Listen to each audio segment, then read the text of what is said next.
1.79 Guild Wars capítulo 235 Retornando à cidade-estado de Vita. Autor Cotário. Esse capítulo veio de novelfull.com. Por favor, confira o site, link na descrição. No dia seguinte, Draco acordou os seus dois lindos companheiros e foi tomar banho com eles. Enquanto tomavam banho, Ikari, mais uma vez, fez alguns movimentos inescrupulosos em Draco.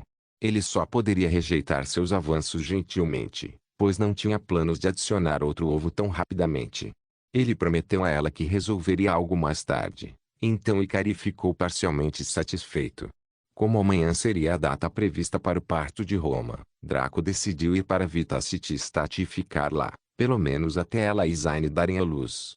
Seu tempo no castelo foi bem aproveitado, mas ele não precisava mais permanecer nele. O trio pulou nas costas de Lucia, a montaria tipo Enix de Rivetingnit, que se movia na própria velocidade da luz. Draco e Ikari só viram um borrão antes de chegarem ao salão do éter. Nenhuma pressão do vento, nenhuma força, nada. Eles tinham acabado de chegar a um lugar e de repente chegaram ao outro no segundo seguinte, o que quase não era diferente do teletransporte. Draco não ficou surpreso com isso. Lucia teria sido a montaria mais inútil se ninguém conseguisse sobreviver aos seus passeios. A cidade-estado mudou muito nos últimos 14 dias. Os edifícios que estavam na fase inicial de construção estavam agora quase concluídos. O distrito comercial, que existia apenas como um esqueleto inicial, era agora um mercado movimentado com muitos edifícios incríveis e muitos clientes. Afinal, embora Draco impedisse que outros adquirissem terras na cidade-estado facilmente, ele certamente não poderia bloquear todos fora dos portões. Devido aos benefícios da cidade, seria um eufemismo chamar seu patrocínio de exemplar. A quantidade de pessoas na fila para entrar na cidade-estado estava além do razoável. Nobres, camponeses, comerciantes e até não-humanos. Muitos formaram uma fila do lado de fora dos portões e foram admitidos com base nos critérios que a Rivetingnit havia estabelecido. Não foi nada de especial, na verdade. Ela utilizou as mesmas medidas comuns que a maioria das guildas com cidades adotaram na linha do tempo anterior. Os jogadores copiaram essencialmente o sistema de viagens do mundo real. Primeiro, todos seriam questionados sobre o propósito da visita. Seria negócios ou a lazer? Se fosse para negócios, teriam que indicar que tipo de negócio queriam exercer e por quanto tempo. Depois de resolver esses detalhes, eles receberiam uma licença para fazer o referido negócio e seriam admitidos na cidade. Quanto àqueles que vieram por prazer, a maioria deles foi autorizada a entrar com algumas verificações de segurança mínimas. Afinal, ninguém teve coragem suficiente para atravessar esta cidade que era apoiada por 7 das potências mais poderosas do mundo, incluindo o pavilhão dos maníacos de guerra. Agora, uma coisa deveria ser esclarecida, embora devesse ser bastante óbvia, e era o fato de que os poderes que protegiam a cidade-estado de Vita não pretendiam estender sua proteção para incluir a Umbra, a guilda de jogadores. Se a Umbra fosse atacada por alguma coisa ou alguém, eles ficariam sentados em silêncio até que lhes fosse oferecido algo que valesse a pena interferir. Não que Draco também os chamasse diretamente, porque um favor gera um favor.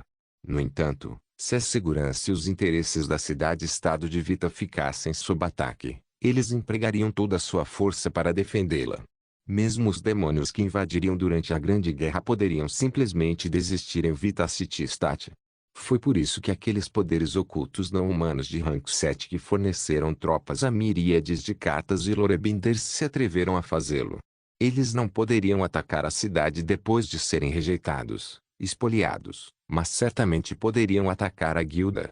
Draco naturalmente tinha alguma ideia de quem eram os agressores, mas havia pouco que pudesse fazer com eles no momento. Ele não tinha o poder de destruir entidades de rank 7, ainda, e a maioria deles só temia Richmond, então não ousaram ir muito longe. No entanto, a hora deles chegaria, só não era agora. Afinal, a paciência era uma virtude e a vingança era um prato que se servia frio. Na cidade de Vita havia muitos lotes abertos para construção, principalmente nas áreas residenciais. No entanto, adquirir terrenos ali, mesmo para alugar, era quase impossível. Mesmo que alguém estivesse disposto a assinar um contrato para colocar a si mesmo e a seus descendentes sob eterna servidão ao Estado, Eles primeiro teriam que possuir as qualificações para fazê-lo. Se alguém fosse um especialista em combate, precisava estar no rank 4 e acima, sem estar afiliado a nenhum poder oculto ou facção. Se alguém fosse um mestre de trade skill, precisava estar pelo menos no Master Rank de seu ofício. Droga! Este era um requisito maluco que seria difícil de cumprir. Afinal, deixando de lado o quão difícil era alcançar o rank 4 como uma pessoa não afiliada, até mesmo o rank 3 era um obstáculo. Uma pessoa no rank 3 poderia se tornar o rei de um pequeno reino. Tal pessoa estava fadada a ter laços com muitos poderes que investiram em seu crescimento, a menos que tivessem a extrema sorte de um protagonista ou que os seus os tivessem abençoado com talento. Em ambos os casos, nenhum dos dois estaria disposto a se submeter facilmente a outro. Afinal, eles lutaram para alcançar seu atual nível de poder por conta própria, porque deveriam jogar fora sua liberdade. Embora os benefícios do Vita City Stat fossem ótimos para os NPCs, ele era mais voltado para facções ou para aqueles que desejavam se estabelecer. Os artesãos Master Rank no Castelo Rank 7 estavam em uma situação diferente. Eles se venderam pela chance de se tornarem grão-mestres, com a ajuda das ferramentas que o edifício fornecia. Uma vez que eles se tornassem grandes mestres, eles naturalmente teriam seu status mudado e ganharia muito mais liberdade em relação ao seu contrato atual após a negociação com Draco. Para se tornar um dos 10 grandes mestres em suas respectivas habilidades comerciais entre centenas de outros que também disputam a mesma coisa, qualquer vantagem faria ou quebraria a situação. No entanto, Vita City Stat não prometeu nada semelhante. Certamente aumentou a taxa de sucesso e a qualidade dos itens criados, mas não ofereceu nada que permitisse avançar para níveis mais elevados. Consequentemente, muitos mestres da Trade Skill entraram apenas para negócios e abriram lojas. Vendiam então os seus produtos, que, independentemente do seu talento ou competência, já seriam 15% melhores do que os produzidos pelos seus pares em outros locais. Se fosse esse o caso, quem não iria a esta cidade para comprar mercadorias? Melhor ainda foi o fato de que a Umbra estava alugando zonas de campo e masmorras situadas nas terras paradisíacas para guildas de jogadores e grupos de NPCs limparem. Naturalmente, a Umbra cobrou um alto imposto de 80%, mas as ferramentas que os aventureiros compraram foram subsidiadas e, se fabricadas, receberam prioridade. Todos os reparos também foram gratuitos para eles. Muitos ainda se arriscaram e vieram. Isso não era diferente de possuir uma enorme fazenda com milhões de fileiras de milho e depois emprestar uma cesta para alguns famintos colherem tudo. Quando eles dedicavam horas incansáveis de trabalho para limpar tudo, você pegava a maior parte e os deixava com um pouco. No entanto, os trabalhadores obtiveram algum produto pelo seu esforço e não tiveram de pagar nenhum capital para o crescimento do milho, por isso não estavam a ter perdas, apenas lucro. E, claro, havia o dinheiro e experiência ganhos ao eliminar mobs. Isso era exclusivamente para eles, e Umbra não tinha interesse em interferir nisso. Era como Bill Gates, com os $40 bilhões no banco, cobiçando seus meros os $5.000. Porque ele iria atrás de seus pedacinhos quando fazia o grande banquete em casa. Isso criou um ciclo perfeito e formou o ecossistema emergente da Vita City Stat. As terras do paraíso foram cobiçadas por poderes da Era Antiga e por alguns poderes desta, então seu rendimento não era brincadeira. Draco reivindicar isso só foi possível através da manipulação inteligente de circunstâncias e opiniões devido aos benefícios proporcionados a várias partes, permitindo-lhe engolir o bolo inteiro. Havia muitos lotes que serviam para serviços de hotelaria, como tabernas e hotéis. Era aqui que ficavam aqueles que queriam residir na cidade por prazer durante a sua duração. Aqueles que vieram a negócios obtiveram licenças, aqueles que vieram a lazer receberam algo como vistos. Você não poderia ficar para sempre, naturalmente, então, quando seu visto expirasse, você seria despejado suavemente. Havia mais sobre a emergente Vita City Stat, mas Draco decidiu fazer uma revisão aprofundada mais tarde. Ele disse com Riveting Nishikari para a área antes que o Aetherhal e Vitae aparecessem diante deles. Como o avatar do Aetherhal que supervisionava toda a cidade-estado, ele estava definitivamente ciente da chegada de Draco. Além disso, ele foi formado a partir do sangue de Draco, que continha indícios de sua linhagem. Mesmo entre os avatares dos poucos Aetherals que surgiram desde o início dos tempos, Vitae era compreensivelmente especial. Se ele não pudesse sentir-se o mestre, ele teria que cometer a ETC.I.D.E. Bem-vindo, mestre, senhora e segunda senhora. Por favor, siga-me até o quarto das outras duas amantes. Ele perguntou a eles com um tom genial. Sua voz era semelhante à de Draco, mas de certa forma um pouco mais refinada. O grupo de três entrou no Ether Hall enquanto seguia o sujeito. O salão do Éter era um edifício razoavelmente grande, mas anteriormente estava vazio devido ao fato de Draco ter impedido a entrada de qualquer pessoa, exceto aqueles de sua genealogia. Agora, porém, havia alguma atividade, já que aqueles cerca de 100 escravos que Rivetingnicht comprou residiam aqui, assim como as 28 empregadas que se tornaram concubinas, incluindo Verita. Depois havia também as várias parteiras que cuidavam da gravidez de todas elas. Draco fez de tudo para contratar uma parteira grão-mestre para Roma e Zayn, enquanto contratou uma parteira de nível mestre para as 28 empregadas. Ele ainda não tinha começado a semear os escravos, porque não tinha pressa. Ele queria ver seu primeiro lote de filhos e avaliar o quanto eles poderiam crescer com a sua ajuda. Depois disso, ele ainda poderia plantar suas sementes desenfreadamente e deixá-las brotar por conta própria, depois espalhar suas sementes e depois brotar, etc. Eles entraram na enfermaria de Roma, onde ela estava deitada em uma cama semi-épica que ostentava um conforto incomparável.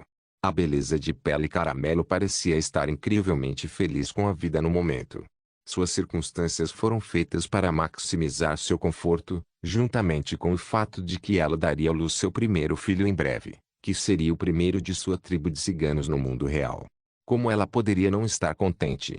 Quando ela viu Draco entrar, o coração de Roma começou a bater rapidamente. Sua excitação aumentou quando ela o viu, uma reação que fez Rivetingnicht acenar com a cabeça em aprovação. Os ciganos foram convertidos com sucesso. Antes, ela poderia ter sido leal a ele devido ao seu vínculo de alma, bem como ao seu amor por ele, mas sempre havia algum pequeno espaço para dúvida ou desconfiança. Não importa o casal ou o quanto eles proclamaram que se amavam, sempre haveria aquela mancha negra no coração de cada um. Era um fato inevitável do qual era impossível se livrar normalmente. Até mesmo Draco, apesar de todo o seu amor por Eva em sua vida passada, sua reação imediata ao vê-la com o Lorde local foi explodir de raiva e ódio. Pode ter sido alguma manipulação do deus louco ou devido a algum efeito de sua linhagem, embora aleijada. No entanto, ele não lhe deu o benefício da dúvida nenhuma vez depois de se deparar com o cenário, abandonando completamente todas as confissões de amor e confiança por ela. Mas agora, a primeira reação de Roma ao ver Draco foi de excitação e pura alegria. Não para rebaixar Roma nem nada, mas esta foi uma reação semelhante que um cachorro teve quando viu seu dono. Era um amor puro e não adulterado, que não precisava de condições ou perguntas. Assim como Rivetingnicht, Roma nunca questionaria Draco, não importa o que ele fizesse. Se ele massacrasse 1 bilhão de pessoas, matasse bebês, ficasse do lado dos demônios, ela ainda caminharia feliz ao lado dele e adicionaria suas poderosas artes místicas à briga. Zayn foi apenas cerca de 70% convertido. Se Draco exigisse que ela fosse contra a corrida do diabo, por exemplo, ela recusaria.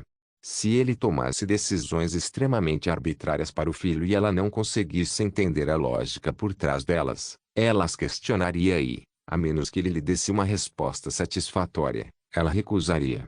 Claro, essa era uma disposição completamente normal, mas usar normal para descrever a lógica distorcida de Rivetingnicht era elevar muito a conta. No entanto, Rivetingnicht estava confiante. Ninguém próximo de Draco seria capaz de resistir por muito tempo, especialmente quando ele tinha a própria Rivetingnicht ao seu lado. Zayn devia estar sonhando se pensava que poderia manter sua sanidade e preservação de interesses próprios entre o círculo íntimo de Draco. Draco foi até Roma e a abraçou gentilmente. Ele também a beijou levemente na testa antes de esfregar sua barriga protuberante. Draco poderia facilmente ter visto os detalhes de seu filho com os olhos de Caelo se quisesse, mas se absteve de fazê-lo. Como qualquer outro pai, ele queria experimentar tudo naturalmente e partilhar a alegria de descobrir o sexo do seu filho com Roma. Como vai? Ele perguntou a Roma enquanto acariciava suavemente sua barriga. Estou feliz, graças a você. Ela respondeu enquanto olhava em seus olhos. Honestamente, essa cena teria sido bastante repugnante para um membro da audiência, mas tanto Ikari quanto Rivetinghnit ficaram emocionados. O olhar que Roma estava dando a Draco era muito poderoso, até mesmo Rivetinghnit sentiu seu coração palpitar. Draco riu e olhou ao redor da sala. Onde está Hila? Ele havia notado que a pequena deusa da origem estava desaparecida desde que ele entrou, e seus olhos de Kaelo foram incapazes de vê-la já que ela era uma deusa da origem sem classificação. Foi Vitae quem respondeu, quando apareceu de repente no ar. A princesinha se escondeu no reino da anomalia desde que a gravidez da senhora Roma entrou em sua fase mediana. Draco ficou surpreso com isso. O reino da anomalia? O que diabos a pequena Hila gostaria de fazer lá? Ikari pareceu se lembrar de algo e falou. Isso mesmo. Eu também a vi lá sempre que estava prestes a botar meu ovo. Ela simplesmente pairava nos limites do reino por algum motivo. Draco esfregou a testa lentamente, ponderando sobre o assunto. Eventualmente, ele decidiu verificar o que ela estava fazendo lá. Então disse a Ikari para esperar com Roma enquanto ele descia com Rivetinghnit. Estranhamente, porém, Rivetinghnit optou por ficar com Roma. Draco tinha certeza de que ela queria conversar com Ikari e Roma, então os deixou sozinhos. Ele já havia aceitado que a noite Riveting seria o eixo que ligava as várias mulheres e concubinas a ele. Ele não tomaria nenhuma atitude realmente drástica, a menos que ela pressionasse. Embora toda a ideia da genealogia fosse legal, a opinião de Rivetinghnit era infinitamente mais importante para ele do que centenas de mulheres ou crianças digitais. Draco foi para a seção inferior do Salão do Éter, vendo o portal negro rodopiante que levava ao reino Anomalia. Com um suspiro, ele passou pelos portões. Quando ele entrou, não encontrou nada diferente do normal. Ainda era um mundo branco sem fim, sem sol, céu ou estrelas, só que o chão estava estranhamente molhado. A água se reuniu em um pequeno pedestal em forma de úvula, enquanto uma bola esférica de água pairava ligeiramente acima do pedestal. Esse era o orbe de conversão de éter, uma ferramenta milagrosa que permitia a qualquer ser com a habilidade passiva de produção de éter converter manualmente a energia mundana em energia etérica que poderia expandir as fronteiras da cidade-estado. Em vez de conquistar terras para promover a expansão das fronteiras, ele só precisava manter esse procedimento até engolir o mundo inteiro. Teoricamente. No entanto, isso não era importante. O que mais lhe interessava era a presença de Hila perto de onde o reino terminava. A garotinha usava um lindo vestido de uma peça, e seus olhos que estavam divididos em cores carmesim e preto para cada pupila estavam brilhando. Draco se aproximou e sentou-se atrás dela, recuando a armadura em seu corpo enquanto se agarrava à seção de tecido. Ele colocou a mão na cabecinha de Hila e falou gentilmente com ela. O que você está fazendo aí, minha querida Hila?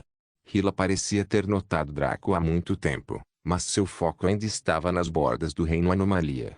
Papai, há algo estranho na parede aqui.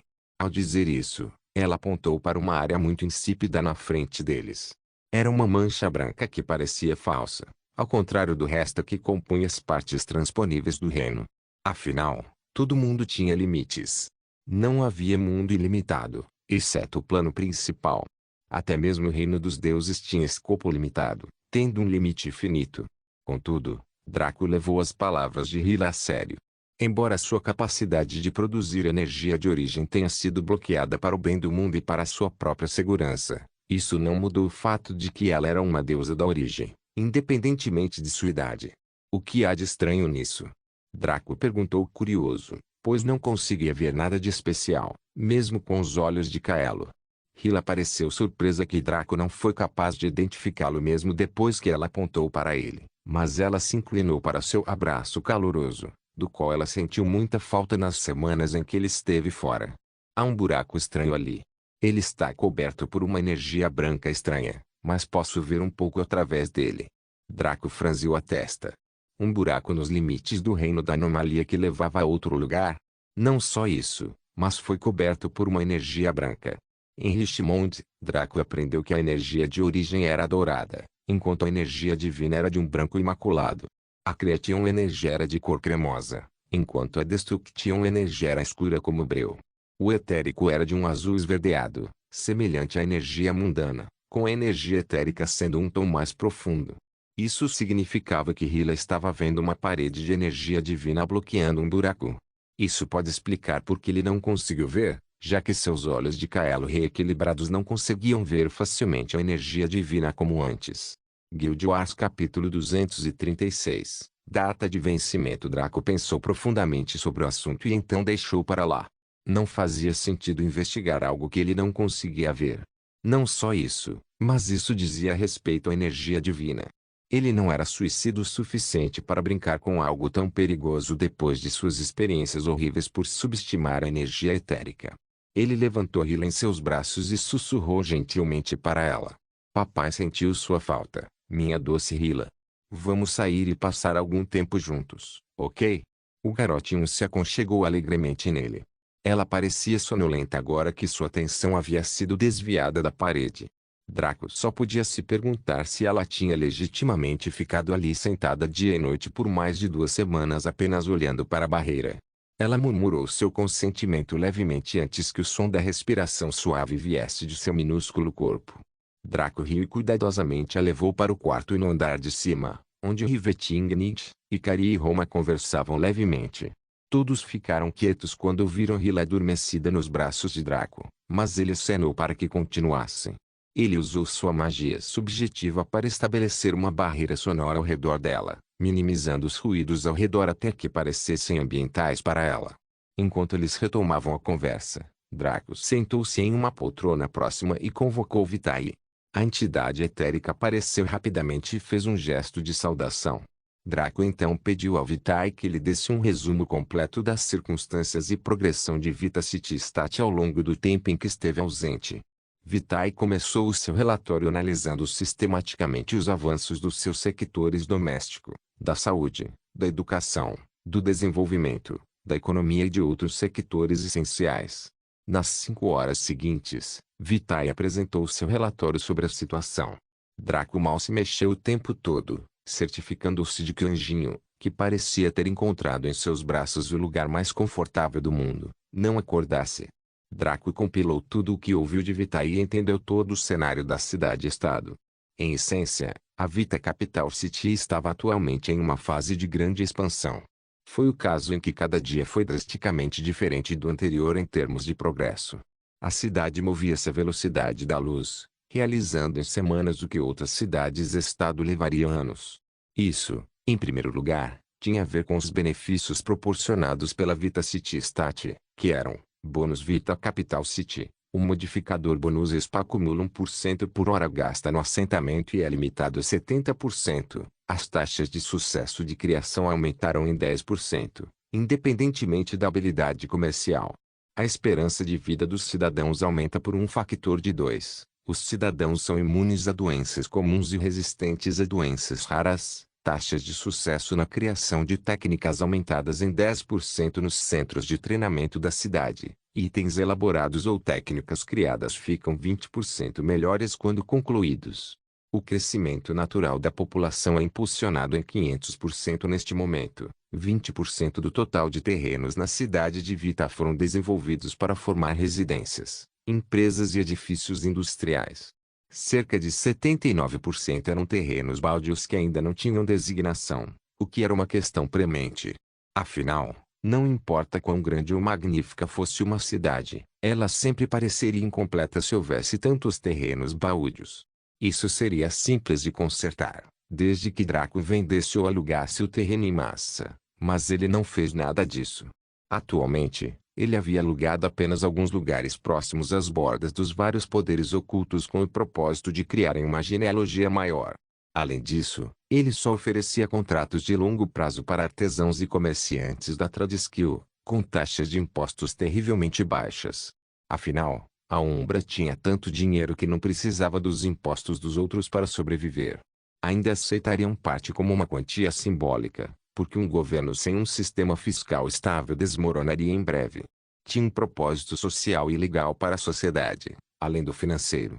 Portanto, a maioria das visitas à cidade-estado de Vita foi obviamente de não residentes. O tráfego diário para a cidade, mesmo que fosse por um dia, era maior do que o patrocínio da loja Rank 7. Muitas pessoas de diferentes raças, crenças e status sociais vieram de todos os lugares para entrar neste lugar magnífico com os melhores bônus que qualquer cidade do mundo poderia oferecer. Naturalmente, quando experimentaram os bônus por si mesmos e viram todos os terrenos baldios apenas esperando por um dono, muitos enlouqueceram de desejo e tentaram todos os meios para conseguir um lote. No entanto, a forte refutação do governo fez com que sentissem um desespero esmagador, uma vez que as condições para se tornarem residentes eram inéditas. Os possíveis moradores deveriam abrir mão de tantas coisas só para morar aqui, e o mais engraçado é que eles nem se tornariam cidadãos. Normalmente, quando as cidades-estado faziam tais coisas, elas ofereciam os benefícios mais atraentes para muitas partes. Não era impossível para alguém se tornar um nobre desde o início se eles tivessem uma boa ligação com a cidade-estado nascente. Essas ações foram completamente opostas às dos jogadores que iniciaram assentamentos e cidades na linha do tempo anterior. Deixando de lado os horrores do grande estupro, muitas cidades e assentamentos ofereceram tudo, menos se tornarem governantes, para possíveis residentes. No entanto, a Vita City State levantou as mangas metafóricas e disse-lhes para irem embora ou se perderem. Afinal, isso era natural. Quando a demanda por algo era tão alta que seus clientes praticamente invadiam seu armazém, um fornecedor poderia agir de forma mais arrogante do que qualquer outro, mas quando a demanda era baixa, o mesmo fornecedor daquele item se transformaria no bajulador mais eloquente, bajulando você para compre. Agora, até mesmo os negócios que foram admitidos na cidade-estado foram simplificados. A Sublime Notion planejou isso com antecedência, prevendo que muitas pessoas tentariam se estabelecer na cidade. Deixando de lado o trânsito absurdo, só o fato de a qualidade dos produtos fabricados na cidade ser sempre superior por padrão já a tornava um ponto quente para os artesãos. Mesmo a poderosa família de Ade, que reuniu a maioria dos comerciantes e artesãos do mundo em um clã monolítico, não poderia prometer tais benefícios, por isso muitos artesãos não afiliados ansiavam por uma licença comercial. Eles negociariam, obteriam grandes lucros sob os baixos impostos da cidade-estado de Vita e partiriam quando sua duração terminasse. Vita City State deve ser a única cidade do mundo que não pareceu se importar e até incentivou esse tipo de comportamento. Para os ferreiros, alquimistas e outros enfeites, a Vita City State foi generosa demais por permitir-lhes obter lucros tão absurdos com impostos baixos e sem quaisquer condições extravagantes. Para a Vita City State, esses mestres comuns da Tradiskill existiam apenas para ajudar a estabilizar a economia emergente do estado. Quem você era não importava, desde que você pudesse criar. Quando o seu tempo acabasse, você seria trocado por alguém novo com uma nova licença comercial e eles também seriam usados para estabilizar a economia e ao mesmo tempo serem autorizados a lucrar. Quanto ao setor de serviços, ainda se expandia lentamente. A Sublime Notion implementou as verificações e investigações mais pesadas sobre aqueles que teriam permissão para construir tais organizações na cidade. Afinal, restaurantes, tabernas, hotéis, pousadas, guildas e entidades do serviço público eram essenciais para a sobrevivência de sua economia, bem como para a manutenção da política de impermanência residencial de Draco. Antes que alguém pudesse abrir uma guilda na cidade-estado de Vita, eles precisavam possuir uma certa qualidade em relação ao objetivo de seu estabelecimento emergente. Se você quisesse criar uma guilda de mercenários, primeiro você teria que ser um mercenário poderoso e conhecido. Se você quisesse estabelecer uma guilda de escribas, você teria que ser um escriba de alto escalão e respeitado. Os restaurantes só poderiam funcionar se seu chefe tivesse entrado no Master Rank e eles tivessem pelo menos um Expert Rank Manager. Hotéis necessários, no mínimo, amenidades raras, como camas, banheiros e os outros enfeites, bem como uma equipe que tenha no mínimo a classificação Elite em seu comércio. O gerente também precisava estar no Expert Rank. Tavernas e pousadas tinham regulamentações muito mais flexíveis porque eram muito menores que os hotéis. Eles só precisavam ter comodidades incomuns e um estalajadeiro, taberneiro de nível Elite. Porém, para manter uma certa qualidade, só podiam servir cerveja do Castelo Rank 7, ou de cervejarias locais da cidade. Quanto à função pública, só poderia trabalhar quem fizesse parte da Umbra. Os gerentes eram os membros Trade-Skill da Umbra que tinham Trade-Skills na categoria de serviço, enquanto os trabalhadores eram os servos avançados e experientes da Umbra. O setor de serviços ainda estava em expansão louca e a Sublime Notion lhe deu prioridade, apesar das pesadas verificações e exigências. Nenhuma cidade reclamaria de ter muitos restaurantes, bares ou hotéis se fossem de boa qualidade. Em seguida veio o setor industrial. Quanto às indústrias, elas eram a força vital de qualquer estado, seja no mundo real ou neste mundo do jogo. Era aqui que os bens primários eram transformados em produtos acabados ou semi-acabados, prontos para consumo. No mundo real, os setores empresarial, de serviços e industrial eram distintos, mas neste mundo de fantasia medieval ocidental, os limites eram confusos. Afinal, o que era classificado como negócio eram ferraria, alquimia e encantamento. Todas essas eram habilidades comerciais que poderiam transformar bens primários em produtos acabados em um curto espaço de tempo. Como tal, operavam lojas que também funcionavam como espaços de trabalho. Mais importante ainda, eram geridos por pequenos grupos, pelo que não havia a necessidade de um armazém ou grupo de produção. Essas habilidades comerciais, como escrita e adivinhação, eram tratadas como serviços, então não levavam em conta isso. Isso deixou as habilidades profissionais demoradas, como fabricação de cerveja, carpintaria, alvenaria, armazenamento e produção, para esta área. Eles estavam todos localizados em grandes edifícios que abrigavam centenas de homens e mulheres que exerciam seu ofício. Ao contrário dos ferreiros, eles não eram os únicos proprietários desses estabelecimentos. Não, eram indústrias estatais que empregavam trabalhadores de todo o mundo. É claro que os gerentes dessas indústrias eram os vários membros da Umbras nessas habilidades comerciais, que também eram auxiliados por alguns servos avançados e experientes.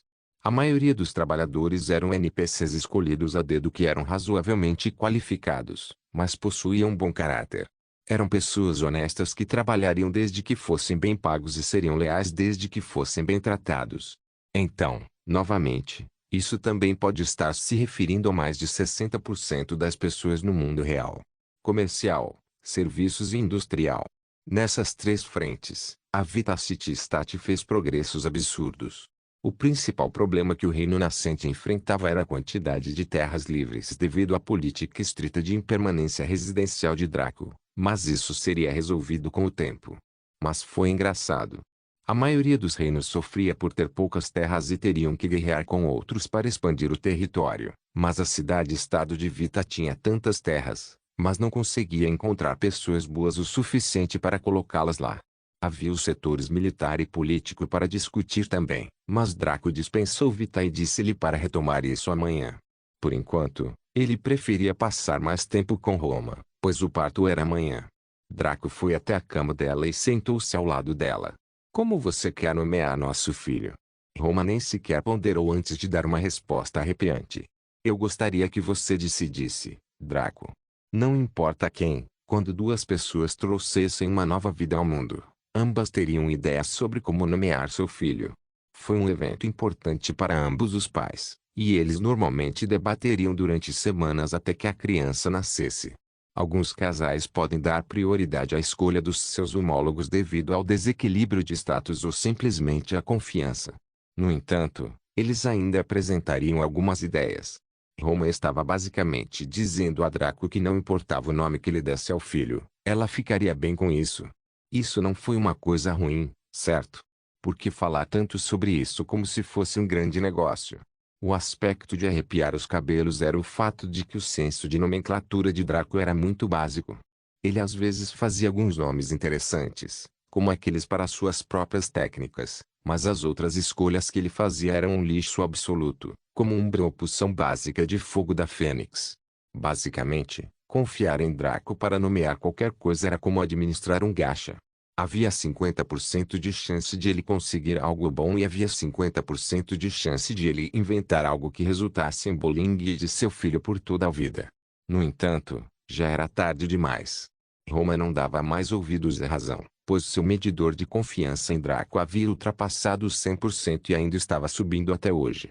Quero ver nosso filho primeiro, antes de pensar em um nome apropriado.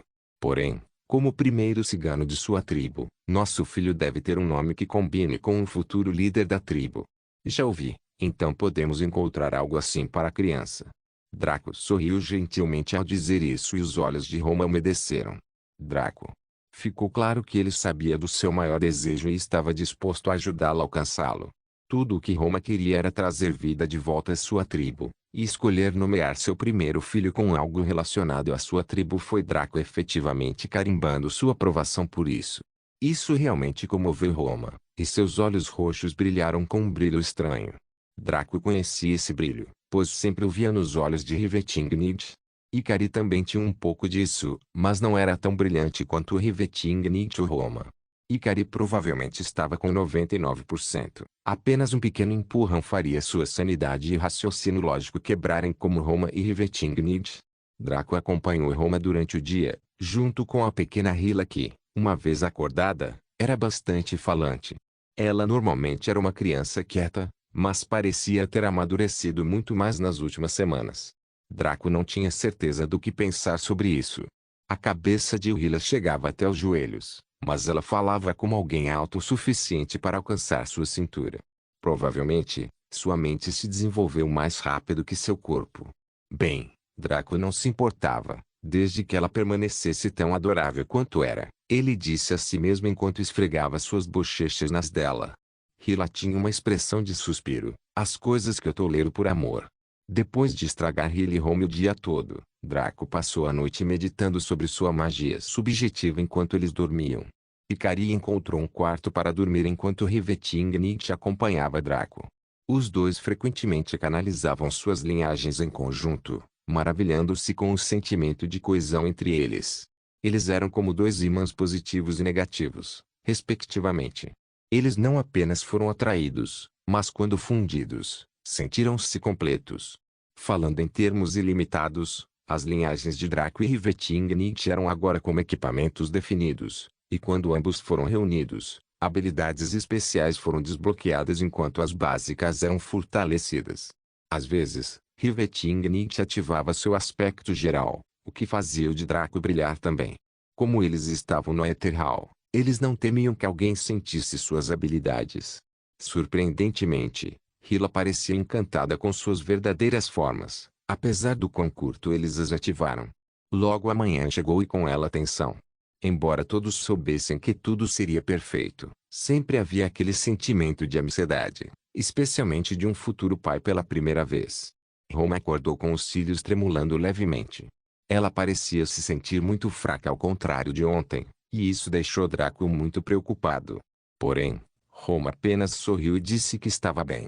Não foi nada sério, mas o bebê estava drenando grande parte de sua energia enquanto ela dormia. Draco ponderou sobre isso. Esta criança recebeu 10% de sua massa negra e uma grande quantidade de sua linhagem Ultima Sunt.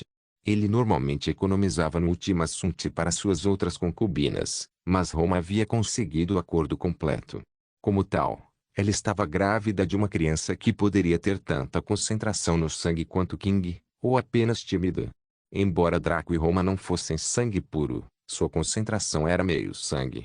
Com os vários outros genes misturados, principalmente a massa negra, era possível que a criança tivesse mais concentração, não era uma ideia rebuscada. E pelo pouco que Draco sabia sobre Ultima Sunt, eles subsistiam principalmente de energia, mas até mesmo os dragões o fizeram, e sua constante absorção de energia mundana em torrentes foi o que criou os cristais de éter em primeiro lugar. Para gerar e dar à luz uma criança assim, os ciganos precisariam de mais combustível. Draco assentiu e colocou a mão na testa dela. Ele canalizou a energia de sua linhagem para a barriga de Roma por instinto, e ela foi avidamente devorada pelo pequeno monstro dentro dela. O rosto de Draco ficou preto quando a criança quase engoliu toda a energia de sua linhagem. Mesmo com sua abundante energia de linhagem de 99% de pureza, a criança engoliu quase 70%. 70%. Com apenas 10% de fonte de linhagem e um pouco de ciência Ultima Sunt, essa criança poderia drená-lo muito. Ainda assim, ele sentiu excitação e expectativa crescendo dentro dele. Se o bebê pudesse drená-lo tanto só para nascer, então a pureza de sua linhagem tanto para sua linhagem quanto para a raça Ultima Sunt seria muito alta. Draco deu um tapinha na barriga de Roma e abriu caminho para os profissionais. Ele apenas atrapalharia a grande mestre parteira e seus assistentes. Apesar de saber que Draco era uma potência, a velha franziu a testa e quase o expulsou. Draco riu timidamente e saiu. Parecia que era verdade o boato de que as parteiras entravam em uma zona diferente quando a mãe estava prestes a dar à luz. Eles eram como ursos ferozes que não aceitavam não como resposta. Não querendo causar problemas, Draco obedeceu silenciosamente. No meio do dia, houve algum movimento no quarto de Roma e Draco se absteve de usar seus olhos de Kaelo para espiar. O que chocou Draco, Ikari e Rivetingnight foi que logo depois que a agitação na sala começou, eles se sentiram mundanos. Não, energia etérica sendo puxada em torrentes loucas para a Câmara de Roma. Até mesmo Vitae, que apareceu logo depois, parecia confuso, pois não tinha ideia de por que a força vital de toda a cidade-estado estava se afastando tão ferozmente. Ficou claro que esta criança seria um monstro incomparável desde o útero. Guild Wars capítulo 237. Rosella. As circunstâncias que cercaram o nascimento do primeiro filho de Draco foram certamente reveladoras. A criança não apenas foi capaz de drenar a energia de sua linhagem em grandes quantidades, mas também absorveu avidamente não a energia mundana, mas a energia etérica. Que fera gananciosa! O coração de Draco bateu forte ao pensar nisso, mas ele estava sentindo apenas uma curiosidade e excitação infinitas agora. Nada que ele já tivesse feito ou encontrado absorveria a energia etérica diretamente. Seriam necessárias torrentes de energia mundana ou uma certa quantidade de cristais de éter, mas a quantidade de ambos não era nada comparada a esta sucção de torrentes de energia etérica diretamente da atmosfera. O processo durou mais de um minuto antes que tudo parasse. Draco, Rivetingnight e Ikari estavam sentados enquanto esperavam pelo veredicto das parteiras. Quanto a Vitae, o pobre sujeito parecia muito magro e etéreo naquele momento. Com tanta energia etérica perdida, ele teve sorte de ainda existir, e isso foi graças à linhagem poderosa de Draco que o formou. Sem fazê-los esperar muito, a grande mestre parteira saiu com uma expressão neutra. Seus corações bateram forte ao ver a frieza em seu rosto indiferente, e suas preocupações só aumentaram quando ela olhou cada um deles com atenção. Ela então balançou a cabeça em lamento, e podia-se ouvir 3 corações afundando. Suspiro. Para o primogênito da família ser uma menina, é realmente um presságio. Quem levará a linhagem adiante? Ela perguntou com uma tristeza que tocou a alma. Quando Draco, Rivetingnight e Ikari ouviram suas palavras, suas expressões de dor congelaram como se alguém tivesse enfiado um ovo em suas gargantas. Ah, certo. O nascimento foi um sucesso e não encontramos nenhum problema. Você pode entrar para ver seu filho, jovem rapaz. A grande mestre parteira disse com um brilho brincalhão nos olhos. O rosto de Draco ficou mais preto que carvão quando ele sentiu vontade de bater naquela mulher. Como ela ousa brincar com as emoções dele desse jeito? No entanto, ele logo se esqueceu disso quando correu para a sala com Rivetingnight e Ikari a reboque. O sala parecia que alguém havia deixado passar um furacão, mas, fora isso, estava imaculada. O que chamou a atenção de Draco foram 2 coisas. Um deles era Roma deitada na cama com uma expressão feliz. Ela não apresentava sinais de cansaço ou dor, o que foi bastante surpreendente dado o acontecimento que acabara de ocorrer. A segunda coisa foi o bebê assustadoramente silencioso deitado nos braços de uma das assistentes de ama de leite do grão-mestre parteira. A criança estava enrolada em um cobertor azul claro e era adorável. Com um rosto redondo e rechonchudo, além de uma cor laranja avermelhada profunda nos olhos, a tornavam extremamente bizarra, mas fofa. Seu tom de pele era ligeiramente escuro, assumindo mais ascendência de Roma. O que foi surpreendente, porém, foi que seus olhos se moviam pela sala com propósito, mostrando que ela não era tão infeliz quanto a maioria dos bebês recém-saídos do útero. Draco pôde até ver sua mente e descobriu que havia muitos pensamentos racionais ali. A mente dela era bem parecida com a de King quando ele alcançou inteligência suficiente para questionar sua existência. Isto foi definitivamente devido à sua linhagem Ultima Sunti e habilidade passiva Pinnacle Inteligência. Por outro lado, tal desenvolvimento era óbvio desde o início, dada a forma como a composição genética desta criança estava estruturada. Quando os olhos do bebê pousaram em Draco, eles pararam ali e pareceram brilhar. Com os braços estendidos, Ela soltou murmúrios de desejo em direção a Draco. Draco viu que a mente dela havia jogado fora todos os pensamentos racionais e os substituído por um desejo obstinado de estar com seus pais. Rindo, Draco foi até a ama de leite e pegou seu filho nos braços e esfregou o nariz no dela. Ela riu alegremente, o que era um comportamento infantil mais natural. Draco levou a criança para o lado de Roma e sentou-se ao lado da mãe dela. Quando o bebê viu Roma, ela gritou ainda mais alto e quase pulou em cima dela. Draco riu ainda mais alegremente ao passar a criança para a mãe dela, que sorriu amorosamente para o pequenino. Roma gentilmente trouxe seu bebê até o rosto e ficou maravilhada com sua fofura. Na verdade, a criança se parecia muito mais com a Roma do que com Draco. Além do tom de pele que não era tão escuro devido à pele pálida de Ultimassunt, o bebê era quase uma cópia carbono. No entanto, os lábios e os olhos da criança tinham o formato de Draco. Havia uma qualidade nítida neles que fazia com que parecesse que foram esculpidos por um escultor especialista. Draco acenou para Ikari e Rivetingnicht virem. Ikari parecia tímido, mas Rivetingnicht se aproximou com confiança e observou a criança. O bebê virou-se para Rivetingnicht e olhou para o capuz com uma expressão de incompreensão. Draco ficou surpreso por ela não sentir medo, mas provavelmente a inteligência pináculo da criança lhe disse que ela não tinha nada a temer da noite Riveting. De repente, Rivetingnicht jogou o capuz para trás e mostrou seu rosto, que exibia um sorriso gentil.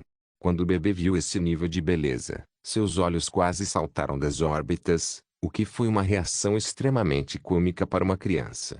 Draco tinha certeza de que se ela conhecesse a palavra, o bebezinho gritaria puta merda. Enquanto apontava para Eva. Foi uma reação compreensível, pois Eva representava a coisa mais próxima de beleza que a raça humana poderia imaginar. Roma deu uma risadinha e passou o bebê para Eva. Irmã mais velha, diga oi para ela. Eva pegou o bebê nos braços e canalizou sua herança de donzela celestial para dar à criança sentimentos agradáveis e calmos. Ela então falou em um tom muito terno, mas suas palavras contrastaram bastante. Você é o primeiro filho de minha alma gêmea Draco e de minha irmã mais nova Roma. Se alguém nesta terra ou nos céus se atrever a contrariar você, gastarei minha alma para destruí-lo. A grande mestre e parteira e suas amas de leite congelaram devido à aura arrepiante vinda de Eva, mas o bebê riu feliz enquanto Draco e Roma sorriam. Ikari apenas se mexeu timidamente, sem saber o que fazer nesta situação. Eva riu e gentilmente passou a criança para um confuso Ikari, que parecia estar perdido.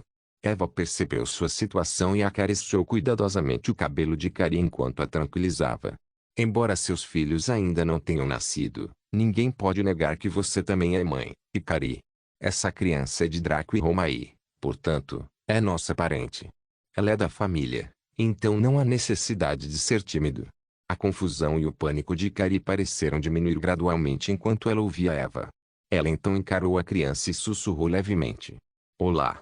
Em resposta, o recém-nascido estendeu a mão para o rosto de Ikari. E agarrou seu chifre azul claro na testa. Logo depois disso, o primogênito de Draco começou a puxá-lo, para a esquerda, para a direita, para cima, para baixo, fazendo a cabeça de Ikari se debater como um brinquedo bobeade. Quando o bebê se saciou, os olhos de Ikari estavam girando. A sala inteira caiu na gargalhada. O clima ficou extremamente leve. Ikari devolveu a criança problemática para Roma, e o bebê instantaneamente tornou-se dócil novamente. Roma beijou o recém-nascido e encarou Draco. Como devemos chamá-la? Draco então ponderou profundamente. Ele olhou fixamente para seu filho primogênito, que também olhou de volta. Ela parecia interessada em como seria chamada por seus pais. Rosela. Doravante, o nome dela será Rosela. Draco anunciou depois de pensar profundamente por 1 ou 2 segundos. Todos pareciam concordar que esse era um bom nome, realmente condizente com uma linda garotinha como essa. Roma também chorou porque este era um nome muito especial na sua herança, que era o nome da sua avó, mãe de Vadoma. O bebê também parecia feliz com o nome e riu contente. Ela então relaxou no abraço da mãe e adormeceu rapidamente. Vendo que seria melhor deixar os novos pais sozinhos, a parteira e suas amas de leite saíram da sala, dando privacidade a Draco e suas 3 mulheres. Uma vez fora da sala, os sorrisos de Draco e Eva desapareceram e foram substituídos pela solenidade. Afinal, ambos acabaram de receber a mesma mensagem do sistema. Anúncio do sistema para o jogador. Seu primeiro filho, Rosella, nasceu. O sistema envia suas bênçãos para a expansão bem-sucedida de sua linhagem e incentiva você a continuar a expandir. Claro, esse não era o problema. Apenas Draco recebeu essa mensagem, e foi a resposta normal do sistema para qualquer jogador após a atualização 5. Foi o que veio a seguir que deixou Draco e Eva solenes. Anúncio ilimitado para todo o sistema. Um enviado dos deuses está entrando no reino. Preste atenção e ande com cuidado, para que ninguém seja culpado. Um enviado visitando o mundo por conta própria era um evento problemático porque tal coisa nunca havia ocorrido na linha do tempo anterior. Os jogadores daquela época nunca fizeram nada de notável o suficiente para justificar tal resposta. Em qualquer dia normal, um acontecimento como esse só faria Draco e Eva franzirem a testa, não parecendo que estavam prestes a travar sua batalha final. Como afirmado, nada que os jogadores da linha do tempo anterior tivessem feito justificava que os deuses pedassem em sua direção, muito menos enviassem um enviado. Também era improvável que os deuses viessem em nome dos NPCs, já que eles não deveriam ser capazes de desencadear tais eventos nesta fase do jogo. Como tal, definitivamente tinham que ser jogadores. Se os jogadores do mundo não pudessem ser a causa, mas tinham que ser jogadores, e os NPCs não fossem a causa, então restava apenas uma coisa, e a julgar pelo momento. Foi o nascimento da Rosella. Pensando bem, isso era algo que Draco esperava desde que engravidou Roma naquela época. A razão pela qual ele impediu que seus genes Ultimassumti entrassem em grandes quantidades em todos os seus filhos foi precisamente porque ele temia a reação dos deuses. Claro, ele tinha um acordo com eles que basicamente isentava ele e a Roma de quaisquer punições ou penalidades, mas o mesmo não acontecia com Rosella. Na verdade, dar à luz uma criança que era mais Ultimassumti do que qualquer um deles poderia ser considerado como Draco tentando bancar o esperto e fugir do acordo deles. Então ele próprio pode estar em uma situação difícil. Mas tudo isso foi mera especulação. Tudo o que podiam fazer era esperar a chegada do enviado e ouvir o que os deuses tinham a dizer sobre o assunto. Roma e Ikari viram as expressões duras de Draco e Eva, fazendo-os perceber que havia problemas acontecendo. Draco também decidiu que seria imprudente não avisá-los sobre o que poderia acontecer, então ele compartilhou suas especulações e ambos ficaram atordoados. Ikari parecia preocupada porque ela não tinha bons sentimentos em relação aos deuses devido a Sigurd e Roma ter um brilho feroz em seus olhos. Embora ela estivesse definitivamente assustada no fundo, havia ainda mais ferocidade queimando na nova mãe quando ela pensou que alguém queria julgar seu filho inocente. A reação dela foi definitivamente normal. Ninguém aceitaria tal assunto com bons olhos, e até mesmo Draco ficou indignado. No entanto, ele não teve outra escolha senão esperar e ver o que aconteceria a seguir. Por enquanto, Draco passou a noite no quarto com Rosella e Roma. Ikari escolheu ir para o Anomaly Realm e trabalhar com a Ether Conversion Orb. Rosella engoliu muita energia etérica. Como a concentração sempre foi mantida pelo Salão do Éter, não houve problema ou reação real, exceto um efeito ligeiramente enfraquecido dos benefícios da cidade por um curto período. Isso fez com que Ikari pretendesse expandir um pouco mais as fronteiras. Afinal, esta também era sua casa, onde cresceriam os seus próprios filhos. Como tal, ela definitivamente queria que estivesse em seu melhor estado quando chegasse a hora. Rivetingnit foi administrar a cidade-estado. Sublime Notion e seu grupo ainda não haviam retornado, não que Draco e Rivetingnit esperassem que eles voltassem tão cedo. Se as missões de mudança de classe lendária fossem tão curtas que levassem menos de um mês, eles duvidariam da qualidade das classes que receberiam. Mesmo um procedimento básico de classificação de classe para chegar ao rank 2 pode levar um pouco mais de uma semana. 4 dias passaram pacificamente. Neste período, Draco esteve apenas com a Rosella, Hyla e Roma. As duas crianças se apegaram, com Hyla jurando solenemente proteger sua irmã mais nova, não importa o que acontecesse. Draco até sentiu um pouco de inveja. Afinal, quantos poderiam se orgulhar de ter uma deusa origem para uma irmã mais velha que havia prometido proteger seu irmão mais novo, não importa o que. A pequena Rosella parecia não precisar de leite materno e parecia estar perfeitamente bem sem qualquer alimento. Isso se devia à sua herança Ultimassumti ou à linhagem de Draco, que criou um corpo que não precisava de comida. Draco chamou Lovingaunt para testar a pureza da linhagem de Rosella, já que ele naturalmente não tinha ideia de como fazê-lo. Tia Amorosa parecia ter se apaixonado por Rosella à primeira vista, e Rosella parecia chocada ao conhecer outra pessoa que fez seu sangue ressoar além de seu pai. A tia Amorosa então tirou um pouco de sangue da criança sem dor e tirou um pouco do poço dela e de Draco. Ela então os colocou em uma placa de Petri e desenhou alguns símbolos com seu próprio sangue. Depois disso, o sangue de Rosella começou a brilhar, assim como o de Lovingaunt e Draco. Lovingaunt tinha um brilho estável, enquanto o de Rosella era muito mais brilhante. Quanto ao de Draco, era como um mini-sol, o que era uma concentração bastante surpreendente. Os olhos amorosos da tia brilharam. A pureza da criança está em 45%. Esse é um número que não víamos desde as primeiras 5 gerações da nossa linhagem. Draco também ficou muito satisfeito. Embora 45% possam não parecer muito comparados aos 99%, deve-se saber que ele implantou apenas 10% de sua fonte de linhagem. A procriação nas linhagens foi bastante direta. A maioria das pessoas não tinha o luxo ou mesmo a capacidade de se separar da fonte de linhagem ao engravidar, ser engravidada. O que geralmente acontecia era que eles canalizavam para seu sêmen, útero tanta energia de linhagem quanto pudessem, na esperança de que isso fortalecesse a criança concebida. Isso significava que a pureza da linhagem sanguínea da criança dependeria totalmente do RNG. Alguém poderia inserir muita energia e ela não conseguiria se firmar, enquanto alguém poderia inserir um pouco e ela criaria raízes meticulosamente. Como tal, a pureza da linhagem dos membros da linhagem estava geralmente na casa de um dígito. Aqueles que formaram os mais velhos e companhia estavam na faixa de 10 a 19 anos, enquanto talentos raros eram como tia Amorosa, entre 20 e 29 anos. Foi por isso que Juno, a falecida mãe de Kira, foi tratada como um prodígio pela linhagem Buda, já que ela tinha 30% de pureza. Era provável que seu pai tivesse uma concentração semelhante, e foi por isso que seu nascimento foi catastrófico. Com 45%, fez de Rosella um prodígio. O clã inteiro teria bombeado todos os tipos de recursos para permitir seu crescimento, preparando-a para ser uma futura chefe de clã se Draco não existisse. Como é horrível que esta criança amada esteja limitada a este jogo digital. Se ela tivesse nascido no mundo real. Tia Amorosa disse com lamento. Ela suspirou. Então, novamente, não adianta fazer tanto barulho.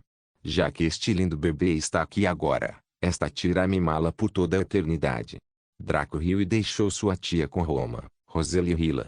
Ele tinha certeza de que com Lovingaunt por perto, os dias de Rosella seriam repletos de felicidade, permitindo que um membro da Lucifer lineagem fizesse jus ao seu nome no jogo.